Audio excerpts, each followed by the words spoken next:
agrónoma especializada en reforestación, permacultura y agrosilvicultura, con una sólida experiencia en reforestación, producción agrícola, administración, liderazgo comunitario, gestión de proyectos y recaudación de fondos. Comprometida con el desarrollo rural y la preservación del medio ambiente, ha coordinado proyectos de reforestación y agrosilvicultura en México, incluyendo la creación y gestión de viveros. Durante los últimos 4 años, Isabel ha dirigido y coordinado la reforestación de más de 1.2 millones de árboles en diversas zonas del centro de México. El día de hoy está para brindarnos esta plática en el mercado de créditos de carbono como una alternativa en respuesta al cambio climático. Pues Isabel, muchísimas gracias y pues bueno, el espacio es tuyo. Buenísimo, muchísimas gracias por la invitación. Es para mí un honor poder estar aquí. Les voy a compartir la pantalla y por favor vamos a dejar las dudas hasta el final, ¿va? Cualquier cosa que tengan, me va a encantar que al final de la presentación podamos hacer una ronda en la que podamos interactuar y escucharles. Siempre nutre mucho escuchar preguntas o comentarios para que hagamos propio el conocimiento. Y bueno, les voy a contar un poco de Ponterra, primero que nada. Ya parezco una señora. Perdónenme, que no- ya parezco mi mamá y eso que ayer hicimos las pruebas, pero bueno, ya, resumen ejecutivo, les cuento un poco, Ponterra México es una filial de Ponterra Ltd. Ponterra Ltd es una empresa que está en Inglaterra, que nació hace 3 años y lograron un gran proyecto en Panamá, que era la financiación para la restauración de 10.000 hectáreas. ¿Y a qué nos referimos con 10.000 hectáreas de ARR? Esto significa que potreros o campos agrícolas los vamos a reconvertir en bosques, en todos los bosques que nos llevamos el siglo pasado. Y aquí Ponterra México nace porque conozco al grupo de Ponterra Ltd. Y ellos estaban viendo hacia dónde expandirse. Ellos querían un proyecto como el de Panamá porque ya tenían compradores, en ese caso fue Microsoft. Y Microsoft estaba también con un boom de inteligencia artificial diciendo, oye, Ponterra, ¿no tienes más créditos de carbono? Porque nuestras metas para llegar a ser net zero, esto quiere decir que las emisiones que generan las están compensando en otro lugar del mundo, o en el mismo lugar donde las generan también, pero que tienen metas muy ambiciosas de ser net zero, pero al mismo tiempo la inteligencia artificial, como sabemos, está demandando altas tasas de energía y está contaminando muchísimo. Entonces nace nuestro proyecto, se llama La Esperanza, que está ubicado a 1 hora más o menos del CITA y hemos trabajado juntos. Y en Venustiano Carranza se llama La Esperanza porque el rancho donde llegamos a instalarnos se llamaba La Esperanza. Y con esto, pues para nosotros quedaba muy bien la rima que fuera La Esperanza como un nuevo proyecto de esta magnitud y escala en México. Y bueno, les cuento un poco. Las metas generales del proyecto son reforestar y restaurar 10.000 hectáreas y quizá poder llegar a las 100.000. Esto hablamos de más del 2030. Para el 2030 estamos buscando la restauración de las 10.000 hectáreas, muy alineado con los Objetivos de Desarrollo Sustentable de la ONU. También con esto vamos a necesitar plantar 6 millones de árboles. Ahorita llevamos ya 110.000. Nos vamos acercando. Estamos trabajando con especies nativas. Queremos trabajar con 50. Hasta hoy trabajamos con 41 y tener más de 200 empleados locales. Hasta hoy somos 35 de tiempo completo y con las reforestaciones aumentan hasta 20 más. También mencionarles que tenemos chicos de estudiantes del TEC de Venustiano Carranza que están haciendo prácticas con nosotros. Y bueno, ahorita nuestra meta es el norte de Veracruz, norte de Puebla y llegar hasta municipios de San Luis Potosí y algunos de Tamaulipas para abarcar la zona huasteca. ¿Por qué la zona huasteca? Porque la huasteca tiene cierta curva de carbono muy atractiva y ahorita vamos a explicar qué es el carbono, ¿no? Pero les quería demostrar primero todo el área por la que estaremos trabajando. Nuestro proyecto va agregando sitios de reforestación, ¿no? No es como, vamos a llegar y reforestar todo, no, pero en ese polígono sabemos que hay ciertas especies, que estas ciertas especies tienen las tasas de crecimiento que estamos buscando, porque yo lo podría hacer en el centro del país, pero pues sabemos que el desierto crece mucho más lento todo, ¿no? O en el bosque templado, sabemos que el oyamel en 2 años tiene 25 centímetros y tenemos especies de rápido crecimiento en el trópico que en 2 años miden 3 metros. Por eso es que nos fuimos a esta zona, además que ya conocíamos a varias personas interesadas en este tipo de proyectos. Y bueno, aquí viene esto, que estamos trabajando en la zona Huasteca y Totonaca. También una parte importantísima de aquí es la biodiversidad. Los proyectos que desarrolla Ponterra se financian por medio de la venta de créditos de carbono. ¿Qué es un crédito de carbono? Es un mecanismo financiero que equivale 1 tonelada de carbono absorbida por la planta, por las plantas, por el ecosistema, genera un crédito de carbono. Entonces, como les decía, en esta parte, que es una región ultra fértil, como ya saben, y biodiversa, es una de las regiones biodiversas más importantes del país, buscamos usar este mecanismo en el cual vamos a poder vender créditos de carbón para restaurar. Y hablo mucho de biodiversidad porque también ya existen otros medios financieros que se llaman créditos de biodiversidad. Nosotros somos el primer proyecto en México que lo estamos explorando.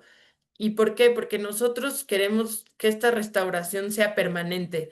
Entonces, sabemos que a los propietarios les puede gustar tener unos árboles de pie y luego cortarlos y tener unas tablas increíbles de cedro o de caoba. Sabemos que tenemos maderas preciosas, también la parota, bueno, el orijuelo. Y lo que estamos nosotros tratando de hacer es buscar los mecanismos que permitan que el árbol valga más de pie. Y bueno, ahora vamos a ir juntando todas las ideas y los hilos, pero bueno, sabemos que esta región en la que estamos es muy famosa por sus tradiciones agrícolas. Podemos ver campos ganaderos gigantes, podemos ver campos de cultivo de maíz, podemos ver cultivos de cítricos. Y esto, o sea, llevamos ya más de 100 años trabajando de esta forma y ahora estamos cosechando los daños, ¿no? Es muy importante saber que la falta de resiliencia del ecosistema viene por una sobreexplotación de la agricultura. Yo soy agrónoma, yo conozco desde dentro lo que implica ser agricultor, pero también creo que esto que acaba de pasar de la tormenta Jerry y las inundaciones es un llamado de atención a todos a que hagamos diferente las cosas. Justo hay un peligro porque la deforestación sigue, hay más presión en los ecosistemas. Yo, bueno, ayer regresaba hacia la Ciudad de México y nada más veía los derrumbes que se veían en la parte alta de la cuenca y digo, pues estos fueron los lodos que estuvimos sacando durante 2 semanas, hemos estado sacando lodos y lodos de la casa. Y esto viene por la presión que le hemos metido al ecosistema. Entonces, este ecosistema cada vez es más vulnerable y, y miren, justo menos del 8% de la ecorregión de los bosques húmedos de Veracruz permanecen bajo protección y también los bosques fragmentados han interrumpido los servicios ecosistémicos. El año pasado las vacas se morían de calor, hubo personas que se murieron de calor, de deshidratación, y este año al revés, ¿no? ¿Y esto a qué vamos? A que estamos viviendo una crisis climática. Antes sabíamos cuándo iba a llover, cuándo no llovía, podíamos seguir un calendario y ahora es imposible de predecir. ¿Y esto qué está generando? Una amenaza directa a los medios de vida local, a los sistemas de producción locales. Como vemos, justo estuve hablando con la parte de la Secretaría de Agricultura de Veracruz y me decían, tenemos más de 8,000 hectáreas de maíz reportadas como pérdidas después de la inundación. Entonces, vemos que ya el cambio climático va a amenazar a los medios de vida locales. ¿Cuántas vacas vimos? ¿Cuántas vacas tuvimos que sacar? ¿Cuántas se ahogaron? Entonces con esto nace la esperanza, que es nuestro proyecto, y nace de un lugar en el que entendemos que los medios de vida son básicos, ¿no? Que yo no puedo llegar a reforestar y decir, mira, quita tus parcelas, vamos a poner árboles, vamos a regresar el bosque. Y aquí es donde nace el proyecto integrado. Este polígono que tenemos aquí es el Rancho La Esperanza, donde están nuestras oficinas. que feliz los podemos recibir un día cuando ustedes quieran. Podemos coordinarnos. Pero aquí, ¿qué pasaba? Miren, son 118 hectáreas, que las 118 estaban destinadas a 100 vacas, ¿no? 120 vacas. Todo el mundo nos dice, tengo una vaca por hectárea. Y ya que nos metemos a revisar, vemos que nadie alcanzaba la vaca por hectárea. Cada vez van bajando la producción de los campos y es evidente, ¿no? Porque los suelos agrícolas y ganaderos se van agotando por el manejo. Entonces, el proyecto está buscando integrar los medios de vida, llámense sistemas ganaderos, sistemas citrícolas, agroalimentarios, milpas, con la reforestación. ¿Por qué? Porque la reforestación, hoy el precio del carbono no puede competir al precio del ganadero, ¿no? Sabemos que la vaca, por más que tiene altos y bajos, es un negocio que puede ser estable, aunque llevamos años y años de pérdida. Entonces, la propuesta que estamos haciendo aquí es intensifiquemos la zona ganadera con ganadería regenerativa. ¿Qué significa esto? Hagamos potreros más chicos donde la rotación sea más seguida, evitando el sobrepastoreo de los potreros. Si se fijan, aquí abajo es cómo quedaron los potreros y los potreros tienen cerca fija y cercas que se van recorriendo de acuerdo al aforo que hay en el pasto. Y la otra gran parte se reforesta. Nosotros lo que buscamos con esto es, uno, imagínense, vamos a reforestar todas estas, son 33 hectáreas y otras 33 que quedan de pie. Vamos a tener aproximadamente 60 hectáreas reforestada con árboles que estaban de pie en el predio. Y con esto nosotros podemos ofrecer una renta fija por los créditos de carbono que vamos a generar en 40 años. Además, el propietario puede tener una renta fija, pero manejar mejor su ganado y generar beneficios ecosistémicos. El año pasado vimos que que se acabó el agua, que no había agua en los arroyos, que tenían que ir a bombear el agua a diferentes lugares, los calores, y lo que estamos tratando de impulsar son sistemas agroalimentarios que puedan convivir con la naturaleza.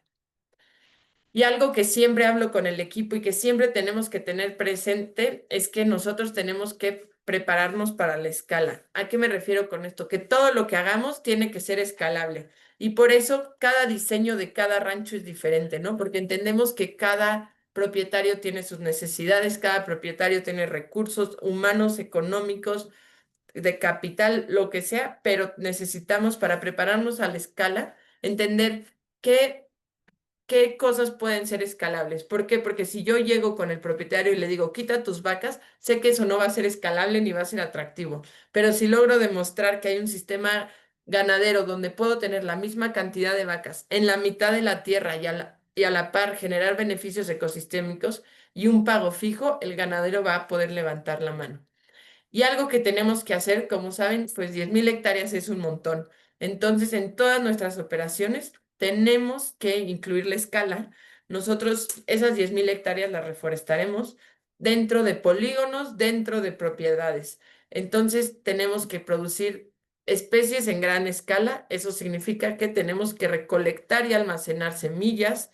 Tenemos que tener viveros capaces de producir miles o millones de árboles, producción de plántulas, la capacidad técnica y tecnológica para poder producir plantas. Y aquí entran muchas colaboraciones posibles con el IPN. ¿Por qué? Porque podemos meter riegos, cómo monitoreamos, cómo hacemos el sustrato, cómo hacemos el control de plagas, la propagación de plántulas y de plantas en peligro de extinción. Piensen que los humanos nunca le habíamos regresado a gran escala o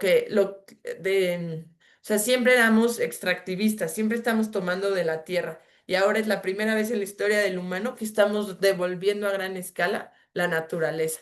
Entonces necesitamos mucha ciencia y mucha tecnología y capacitación detrás. ¿Y cómo hacemos esto? Esto es muy importante. Nosotros vendemos créditos de carbono. Para vender un crédito de carbono necesitamos por lo menos que pasen de 4 a 5 años. ¿Por qué? Porque nosotros llegamos a potreros o llegamos a lugares donde hay cagual, donde hay arbustos, matorrales, y lo que queremos es tener un bosque de nuevo, una selva, y tenemos que medir la línea base y entender cuánto carbono hay en cada predio y cómo voy a hacer un diseño de plantación que me dé biodiversidad y que me dé mayor captura de carbono.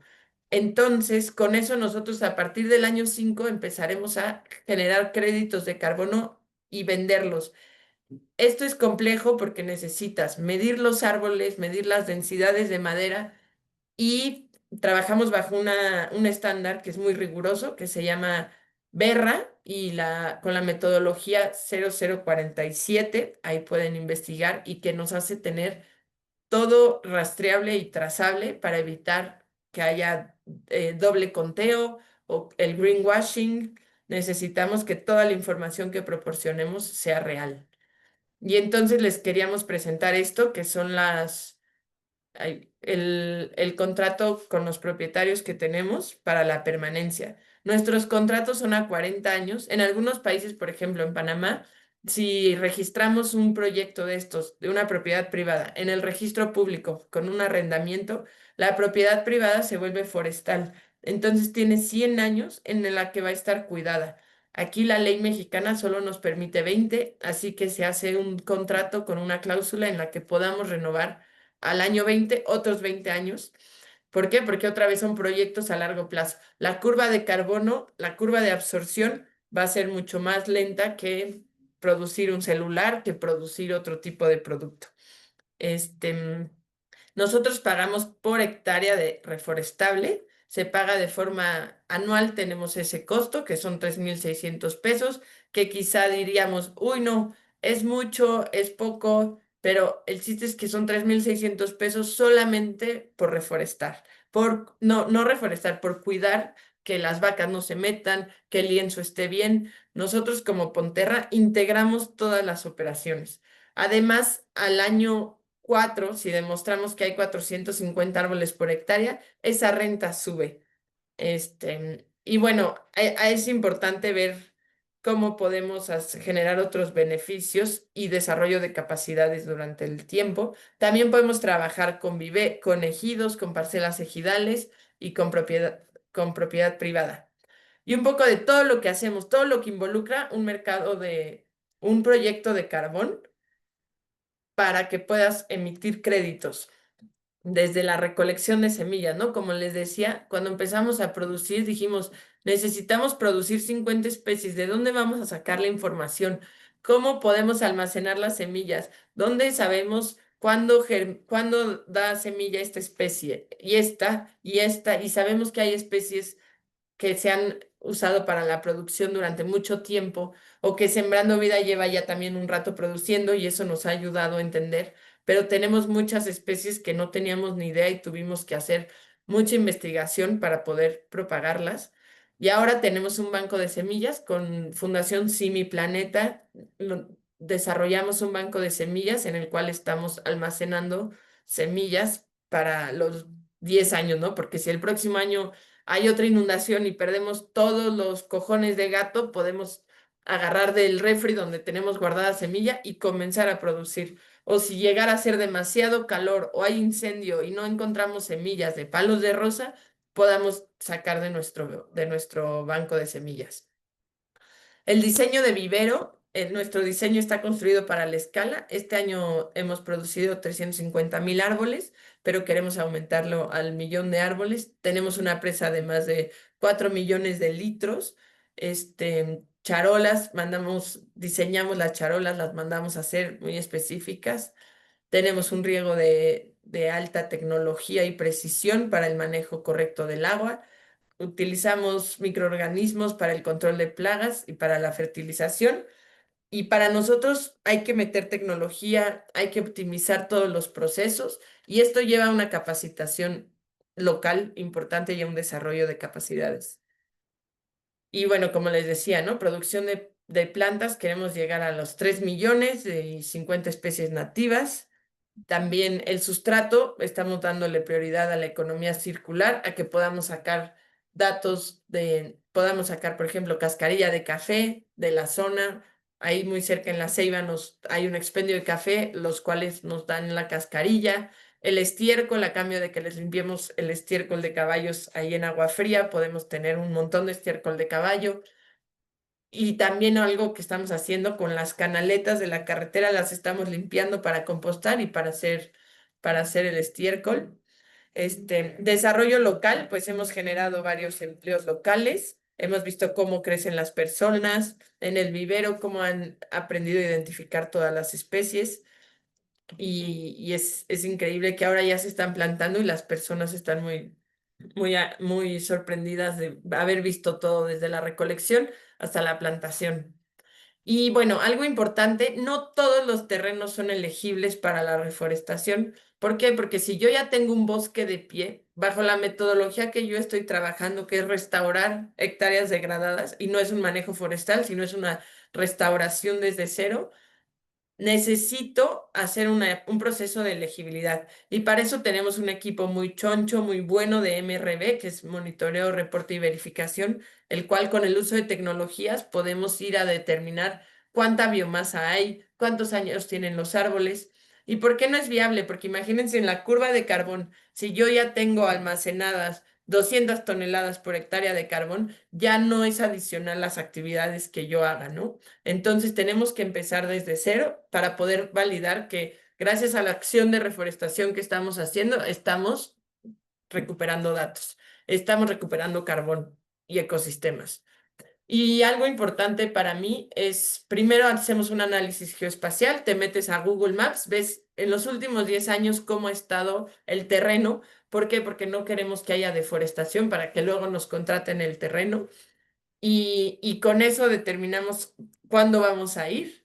Vamos con el equipo, vamos con una estación GNS, vamos con un dron multiespectral, vamos a marcar todos los perímetros y avisamos que vemos cuánta biomasa hay, si se puede reforestar, qué especies ya existen en el terreno, qué especies podríamos meter para beneficiar el ecosistema. Por lo menos intentamos plantar 20 especies diferentes por hectárea para volver a tener los bosques biodiversos que estamos buscando.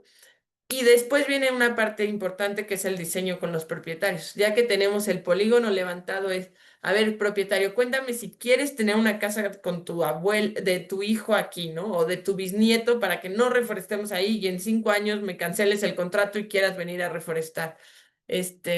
También asignamos zonas ideales para el pastoreo, zonas ideales para la producción agrícola. ¿Por qué? Porque luego hay producción que tienen ya en unas pendientes tremendas con suelos súper degradados y lo que decimos es reforestemos eso y busquemos qué zonas son más ideales para la producción agrícola o agroalimentaria que tengas en tu rancho. Y de ahí pasamos a la parte contractual, a revisar cómo están las propiedades, si se puede firmar o no el contrato. Después tenemos la parte del diseño de plantación. Como les decía, ahorita estamos usando 24 especies diferentes para lograr 600 especies por hectárea. Aquí súper importante considerar el carbón. ¿Por qué? Porque hay especies que me van a crecer muy rápido, pero la densidad de carbón es muy baja. Pero quizás esas especies en la sucesión de restauración, en la primera fase me van a ayudar a cubrir, a hacer sombra y van a permitir que las especies de lento crecimiento se puedan establecer mucho mejor.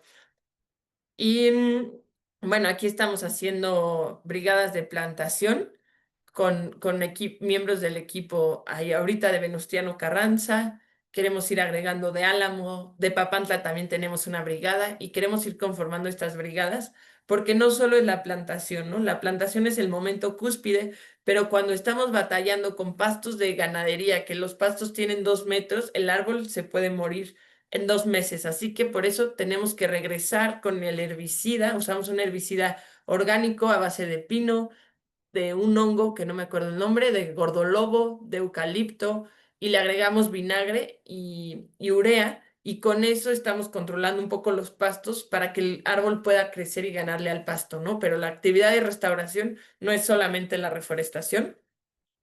Y un brazo muy choncho es MRB. MRB es quien nos va a verificar que estamos capturando los créditos que estamos diciendo, bueno, las toneladas de carbono que estamos diciendo y aquí es muy importante que a partir del año 5 estaremos haciendo el monitoreo de carbono, pero hay algo importante también. Tenemos que monitorear la ecología del ecosistema Y también tenemos que monitorear la parte social, ¿no? Yo no quiero tener problemas con la comunidad. Yo siempre hablo de si no hay restauración social, no hay restauración. ¿Por qué? Porque de qué sirve que yo tenga mi bosque precioso si el día que yo me muera, pues ese bosque van a llegar los que siguen y lo van a tirar y lo van a mochar.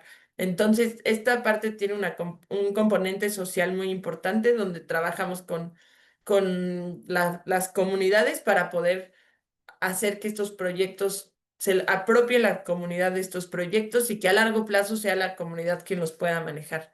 Y que los chicos que hoy van a hacer sus prácticas profesionales, en 40 años sean los chicos que dirijan estos proyectos. Y bueno, como les decía, utilizamos mucha tecnología y esto ha sido muy bonito ver cómo la gente va aprendiendo a usar y cómo se va apropiando de esta tecnología.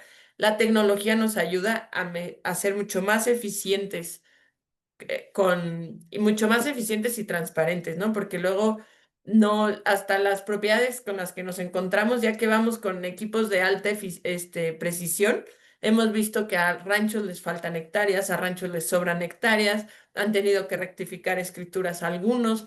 Entonces es muy interesante ver hasta dónde llega la precisión de ahora, que pues hace 100 años que se hicieron esas escrituras, no existían. Y bueno, usamos softwares como DJI Terra, Agisoft, QGIS. Les hablaba mucho del dron multiespectral, de que estamos explorando el uso de LiDAR para poder hacer estimación de biomasa. Y algo muy importante, y aquí voy a volver al crédito de carbón como un mecanismo del capital para generar impacto. ¿Qué pasa? Las empresas o por regulaciones o por su agenda de ESG, que es la parte social de gobernanza y ambiente, están buscando hacerse no contaminar. Y sí, a veces nos dicen, no, los créditos de carbono solo es para lavar la conciencia y Microsoft que está contaminando y robándose muchísima agua. Y yo digo, sí, así sucede en las empresas, se quieren lavar la conciencia, pero algunas personas dentro de esas empresas quieren que el dinero que se utiliza se logre el mayor impacto posible. Y lo que yo siempre le digo al equipo, si va a existir un Microsoft, si va a existir empresas que están conducidas de forma responsable, pues que nos den el dinero a nosotros, ¿no? Porque así podemos generar más impacto. México necesitaría 1000 proyectos como este que estamos generando, ¿no? Porque ahí les va, ¿no?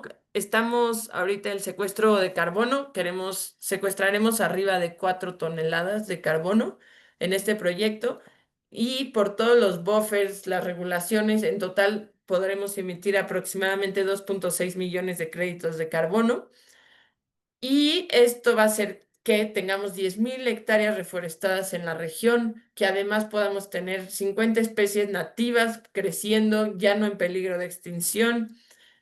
También algo que hacemos muy fuerte es las fugas y la permanencia. ¿Fuga a qué se refiere? Que si, por ejemplo, yo llego con un proyecto de carbón a un rancho que es citrícola y lo reforesto todo, pues tal vez ese productor me dice, ay, pues ahorita voy y tumbo otro monte y ahí voy a poner mis cítricos. Entonces, para nosotros es importante que no generemos estos problemas de fuga, que podría ser lo mismo con el ganado. Ay, quita tus vacas y y el ganadero pues se las va a llevar a otro cerro, lo va a desmontar y ahí las va a tener, ¿no? Entonces para nosotros tenemos que cuidar mucho las fugas, o sea que cuando lleguemos al proyecto, a la zona, a la región, logremos que aumentar la biomasa en lugar de disminuirla o hasta fuera del polígono, ¿no? Fuera del polígono tampoco queremos generar esta presión que que desplaza actividades económicas. También, pues sí, estamos viendo y monitoreando restauración de carbono del suelo. Con esto hemos visto mejoras significativas en la retención de agua y la resiliencia de los predios a la sequía y también el control de la erosión, ¿no? O sea, como hablamos, y la ONU lo ha dicho desde el 2000, la erosión es sinónimo de pobreza y la erosión es sinónimo de vulnerabilidad. ¿Por qué? Porque en los suelos está nuestra riqueza y se están yendo a los ríos, se están yendo al mar y ya no tenemos suelos en los cuales podemos producir. Y, por ejemplo, impacto en en la biodiversidad. Ahorita estamos trabajando para medir la línea base de los terrenos en los que estamos. Ahorita estamos en 7 propiedades activas. Dos de ellas son parcelas ejidales y la próxima semana comenzamos otra parcela ejidal. Y es, pues, ¿qué hay antes de que llegue el proyecto y después qué indicadores logramos transformar en 40 años? Hasta ahora tenemos varias alianzas con el TEC, tenemos alianzas con CIMI, tenemos alianzas con la Fórmula 1, tenemos alianzas locales y tenemos alianzas internacionales también, como con fundaciones internacionales. Y algo importante, este tipo de proyectos se financian de forma mixta, le llaman blended finance. ¿Y esto qué es? Pues voy a tener inversionistas, voy a tener grants, donaciones, voy a tener quizá dinero de los gobiernos. Hay muchos proyectos alrededor del mundo donde gobiernos han buscado a desarrolladores para atender problemas climáticos. En México eso todavía no sucede, pero hasta ahora tenemos recursos que entran por deuda, recursos que entran en equity, que es por acciones de la empresa, y recursos que entran como donación. ¿Por qué? Porque estos proyectos, como se pueden imaginar, son proyectos caros. Y bueno, hablando del carbono, para mí es hasta ahora el único instrumento monetario que hemos encontrado para capitalizar y monetizar a la naturaleza. Suena horrible la parte de monetizar a la naturaleza hasta que entendemos que monetizarla significa decir, ¿sabes qué vale más el árbol parado que el árbol en la mesa? ¿Por qué? Porque el árbol parado me está generando oxígeno, el árbol parado me está generando biodiversidad, el árbol parado me está generando un equilibrio a nivel cuenca y eso está generando que la gente de la comunidad sea menos vulnerable. Entonces, por eso es que estamos viendo cómo se monetiza la naturaleza. Hasta hoy lo más claro es el crédito de carbón.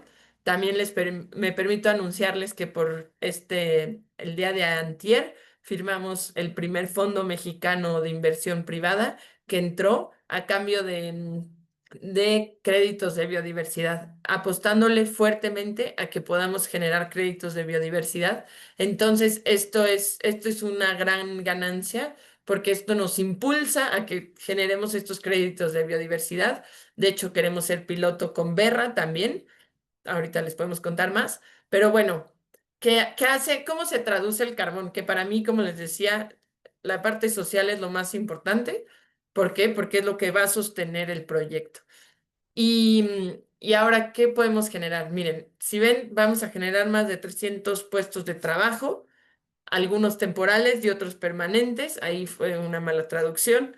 161 millones de dólares en 40 años. Yo pienso, ¿quién había puesto 161 millones de dólares en comunidades a largo plazo, generando otras formas de producción, de riqueza, ¿por qué? Porque empieza a haber una riqueza que antes quizá no existía, en la que ya sabemos usar tecnología, la más pro que hay en el mundo y con eso podemos generar otros proyectos, con eso podemos replicar en otros lados de México y del mundo.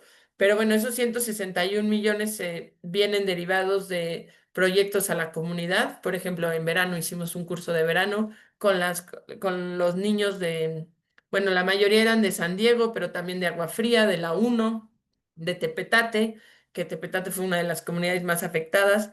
Por ejemplo, ahora después de la inundación, pudimos actuar poniendo varios recursos, camionetas, personal, herramientas a apoyar a la comunidad.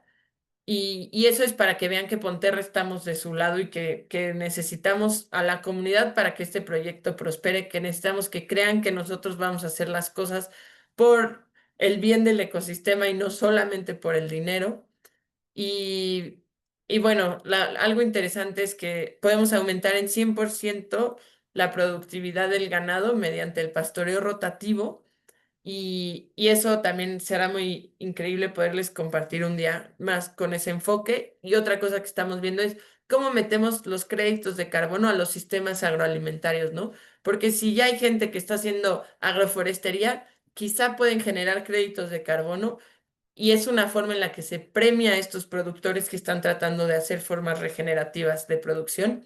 Igual estamos explorando formas para que en el ganado se puedan generar este tipo de créditos, pero es muy complejo porque todavía es muy caro y lo que puedes vender el crédito no es tan alto como lo que te cuesta producirlo. Hace poco hablaba con unos de Brasil que se llaman, bueno, está Red Green, está Monbac y ya hablan todos de que hay 3 dígitos para la venta de créditos de carbono, 3 dígitos en dólares, o sea, estamos hablando de arriba de $100 que se puedan vender los créditos. En México el promedio son $17 para proyectos forestales. Entonces, con este tipo de proyectos vamos a venderlo más caro porque nos cuesta más y porque queremos más impacto en las comunidades y en el ecosistema y en la biodiversidad. Aquí me faltó una foto de José, pero este es como el equipo bueno, somos un equipo increíble, somos un equipo grande con gente muy especializada, pero para que vean y nos pongan caras, José es director de operaciones, él viene de Michoacán, tuvimos ahí varios proyectos en el lago de Cuitzeo y en la mariposa monarca. Y es, pues, ¿cómo hacemos que podamos plantar 10.000 hectáreas, ¿no? Todas las cosas que tienen que funcionar, desde el tractor que limpia el pasto, desde que el árbol esté listo, la camioneta que lleva los árboles, la camioneta que lleva al personal, la capacitación son un montón de cosas. Además, como les decía, tenemos que tener todo súper trazado. Entonces, eso es súper importante en nuestras operaciones para que vean que el dinero se está yendo efectivamente a la reforestación. Aranza Minor, que ella fue quien nos ayudó a conocer al IPN y con el IPN y con el CITA de Veracruz logramos hacer unas buenas, bueno, unas investigaciones para entender las densidades de carbón de ciertos sitios de muestreo, pero Aranza está coordinando y dirigiendo toda la parte de relación comunitaria con las comunidades, con diferentes, les llamamos stakeholders, pero son partes interesadas, con los gobiernos, con asociaciones civiles, con las universidades. Gualberto Azuara es, si quieren reforestar, escríbanle a Gualberto en sus tierras, él nos ayuda con toda la gestión de sí, desde el primer contacto hasta que logramos cerrar el contrato y además es nuestro experto en ganadería regenerativa. Diana Laura y Ale Quiroga también están todo el tiempo trabajando en vivero, en recolección de semillas. Uriel es nuestro líder de MRV. Tenemos a Julio, que es nuestro líder de dirección y nuevos proyectos, perdón, dirección de innovación y nuevos proyectos. Tenemos a otras personas que hacen que este proyecto funcione, como Ángel, Alca. Los podría nombrar a todos, a Mario, a todos los que están día a día haciendo que esto funcione, la parte de ciencia y monitoreo. Pero bueno, esto es para ponernos caras y también tenemos un respaldo fuerte que lograron el proyecto de Panamá y que ya van un año adelantados que nosotros en este proyecto. Pero bueno, también para ponerles caras, estos tres fueron nuestros socios en el proyecto de Panamá y un poco pues sí, no de fotos que les van a parecer familiares al ecosistema en el que estamos trabajando. Pero bueno, para mí con esto cerraría y les conté un poco de todo el proyecto para que puedan ver pues lo que implica un proyecto de carbono y cómo lo podemos financiar, que es a través de los créditos de carbono. Veo que hay muchas preguntas en el chat. No sé Bastante, la todo. verdad, Ah, y son pero bueno, preguntas duras. Si quieres, las vamos perfecto. desahogando. Tenemos pues bastantes preguntas que pudieran ser, bueno, no sé, ¿verdad? Algunas fáciles, otras difíciles, pero si quieres Bien, las vamos abordando. va. Primera, Luis Ernesto Meraz Díaz, que es seguidor destacado de estos webinarios, un saludo. Dice, ¿qué requisitos se deben cumplir para que un proyecto forestal o de biochar, me parece, sea elegible para generar créditos de carbono? A ver, y la junto de una vez con la otra que pone, que qué Claro, factores determinan el precio de un crédito de carbono en el mercado actual. A ver, hay que separar porque es muy diferente, por ejemplo, un proyecto forestal y uno de biochar, ¿no? El biochar, como saben, es generar carbón por pirólisis a partir de una materia orgánica y no de cualquier materia orgánica. Aquí tengo una amiga que se llama Biosorra, que si su empresa se llama Biosorra, por si quieren ahondar más, los puedo poner en contacto. Y, por ejemplo, su crédito de carbono se vende hasta en $247, 300. ¿Por qué? Porque es la forma, supuestamente es una de las formas más estables y permanentes en la que puedes capturar carbón. ¿Por qué? Porque en el bosque, si yo capturo, pero un día alguien llega y me lo incendia, pues ese carbón ya se fue a la atmósfera y tengo más riesgos de perderlo.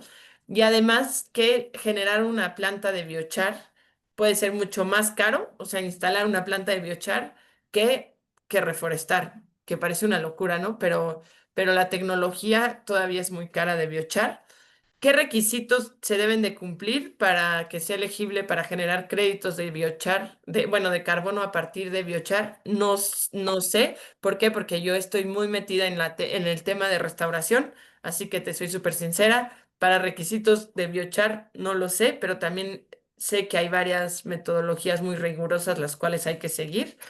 Y por ejemplo, un proyecto forestal, un manejo forestal mejorado, que es de los más comunes en México, lo que se hace es un plan de manejo, normalmente con ejidos, en el cual, siguiendo una metodología, la mayoría de proyectos en México tienen a CAR, que es Climate Action Reserve, que tienen un protocolo específico para el manejo forestal mejorado en México con ejidos. Entonces ya tienen todos los salvaguardas sociales súper claros, en los cuales tú tienes que demostrar que fuiste a la asamblea, que presentaste al proyecto, que tienes las firmas, que vas a hacer un plan de manejo y de aprovechamiento de la madera, en el cual vas a incrementar tus, les dicen, tus almacenamientos de carbono, ¿no? Entonces, quizá antes sacaban cada 5 años troncos así, ahora van a sacar en lugar de 10 troncos, cuatro, pero más grandes, y son proyectos largo plazo.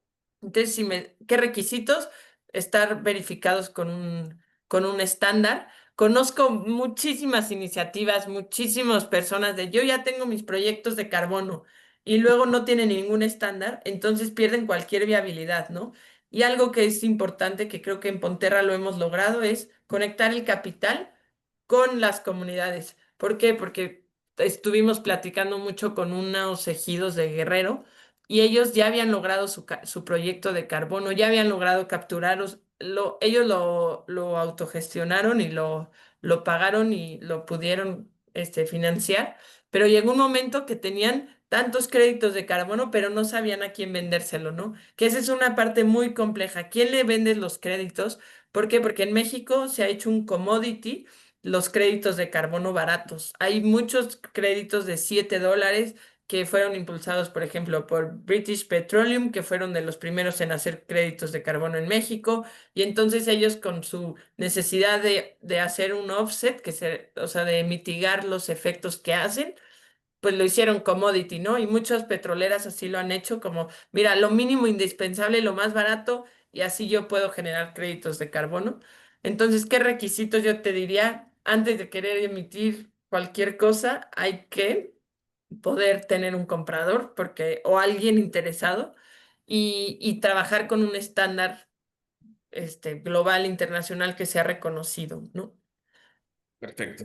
Antes de leer la siguiente, por aquí estamos compartiendo en el chat. Recuerden que, pues bueno, estos webinarios, pues bueno, al final se les otorga una constancia de participación. Entonces, pues bueno, regístrense en la liga de asistencia que se acaba de compartir.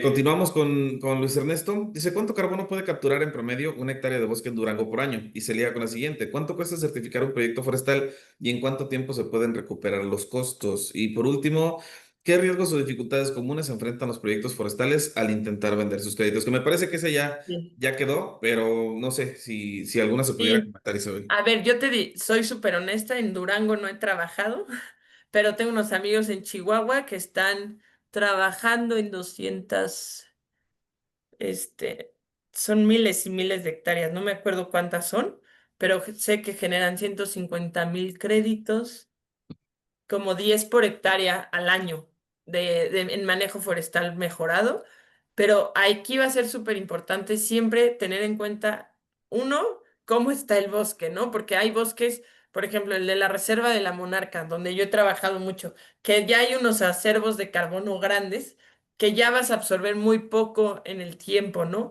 Entonces, pero si tienes un bosque muy degradado, por ejemplo, alrededor de de la reserva, de la zona núcleo, todo tendría un potencial gigante de carbono. Entonces, sí, la línea base es muy importante. Las especies con las que trabajes es muy importante. Por ejemplo, sé que en Tabasco hay proyectos de carbono con especies como teca, ¿no? Entonces, pero es un monocultivo. En cambio, el mío son 50 especies diferentes, entonces tengo que ir haciendo mezcla de especies. Y, por ejemplo, en Veracruz, en promedio vamos a tener 14, o sea, de aquí a 40 años, sabiendo que habrá años donde crece más y menos, pero el promedio son 14 toneladas de carbono absorbidas por hectárea en 40 años. Pero ahí entran buffers que te hacen los estándares como Berra, que te dicen, ¿sabes qué?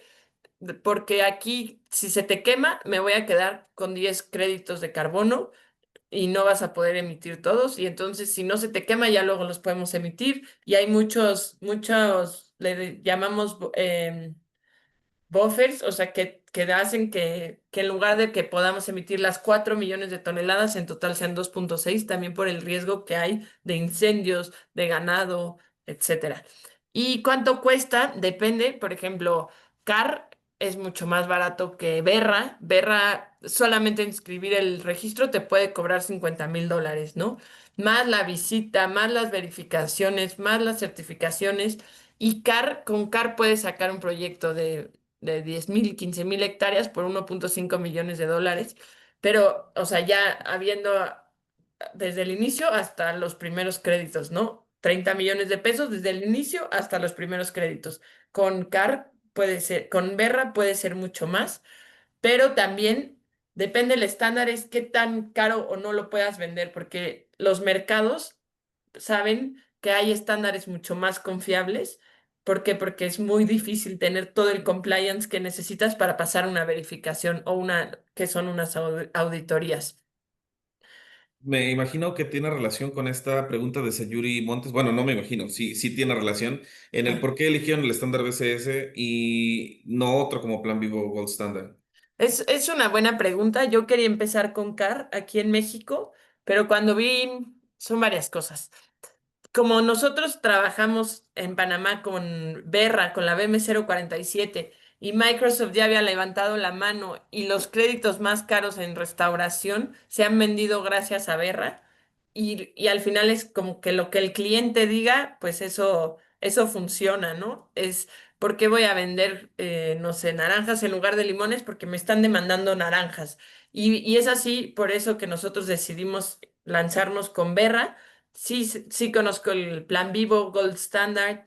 También, como les digo, conozco CAR. Por ejemplo, si hacemos un manejo forestal mejorado el próximo año, que es el plan en el centro del país, pues sería con Climate Action Reserve, que su protocolo ya está súper bien establecido para México, aunque ahora hay unos nuevos, ¿no? Existe Isometric y existe Equitable Earth, que Equitable Earth a mí me encanta porque habla más a nivel a nivel ecosistema y paisaje, ¿no? No es solamente el terreno, es dentro de todo lo que hagas, ¿cómo vas a hacer para que aumentes la biomasa y mejores la biodiversidad? Entonces, por ejemplo, Equitable Earth para mí sería el que sigue, pero hay fondos de inversión que me dicen, ¿sabes qué? No, yo al menos que sea Berra. Tenemos fondos de inversión que necesitamos para financiar el ticket final del proyecto. Me refiero al ticket final a son 30 millones de dólares que se necesitan invertir en las tierras durante los primeros 5 años en lo que el proyecto empieza a generar sus ganancias, ¿no? Entonces, pues sí, hay muchos, hay que analizar. También para mí es importante siempre tener en cuenta el país donde estás, la región donde estás, la localidad donde estás, si puedes cumplir o no con qué estándar y los clientes. Perfecto.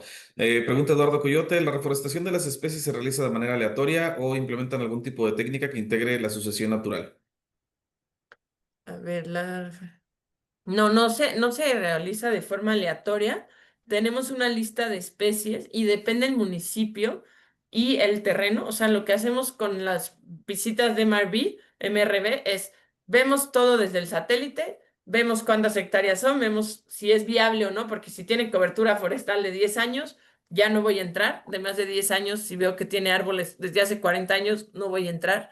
Pero si ya veo que está pelón o que tiene ciertos manchones de árboles, vamos a ir con el equipo de MRB el equipo de MRB ahí va a hacer una lista de cosas que hay. Por ejemplo, vamos a encontrar un montón de plantas fijadoras de nitrógeno porque los suelos sabemos que están degradados y con espinas o plantas súper resistentes como el ubero en nuestra zona donde aunque haya ganado, pues esta planta va a crecer y va a crecer. Y a partir de esto lo que hacemos es cómo está el terreno, ¿no? Porque, por ejemplo, llegamos a zonas donde están todos los matorrales y no limpiamos todos. Decimos, vamos a limpiar franjas y ahí enriquecemos con árboles biodiversos y de mayor captación de carbono, pero quizá ya tenemos la fase inicial de la restauración hecha. Entonces esos terrenos, la gente los ve y me dice, no, Isabel, estás loca, está cañón, vamos a entrar. Y yo les digo, no, aquí está perfecto porque ya hay una primera fase de restauración hecha, ¿no? La primera fase ecológica, ya la tenemos hecha. Entonces, sí, sí seguimos la sucesión natural, tenemos la lista de especies, entendiendo en cuál participa, en qué parte de la sucesión. Sabemos que una de las plantas que plantemos, pues en 20 años, 10 se van a morir y van a estar las otras más grandes. Entonces, sí, tenemos un diseño de plantación súper técnico, específico, que además pudimos diseñar gracias a los resultados que tuvimos del CITA de Veracruz entendiendo cómo está la biomasa.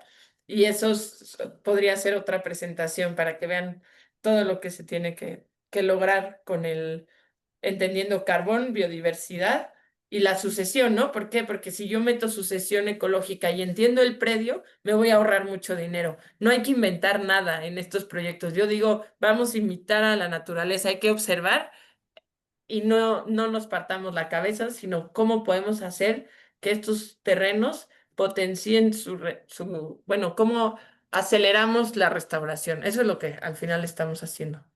Perfecto. Bien, vamos a pasar al siguiente Sí. bloque ya nada más para concluir por cuestiones de tiempo. Pues bueno, no sé, ¿cómo pudiéramos contactarlos, por ejemplo, si soy algún productor, si tengo interés a lo mejor en algún voluntariado con ustedes? Vi que nos abrieron la puerta ahorita al principio de la plática para poder colaborar. ¿Cómo podemos contactarles? Buenísimo. Mira, justo está mi compañera Aranza, quien coordina todas estas actividades de voluntariado. ¿Por qué? Porque necesitamos manos. Yo quiero que la gente se embarre, que vea lo que estamos haciendo, que vea lo que cuesta la restauración, ¿no? Porque luego, ay, ¿por qué el proyecto necesita esta herramienta? Pues porque ¿cómo voy a hacer hoyos si no tengo una herramienta buena para hacer hoyos, ¿no? ¿Cómo voy a plantar si no tengo la protección física para hacerlo? Entonces aquí les dejamos ya las redes. Ahí está nuestra página, que es la página web, muy sencilla. Facebook, Instagram y un WhatsApp.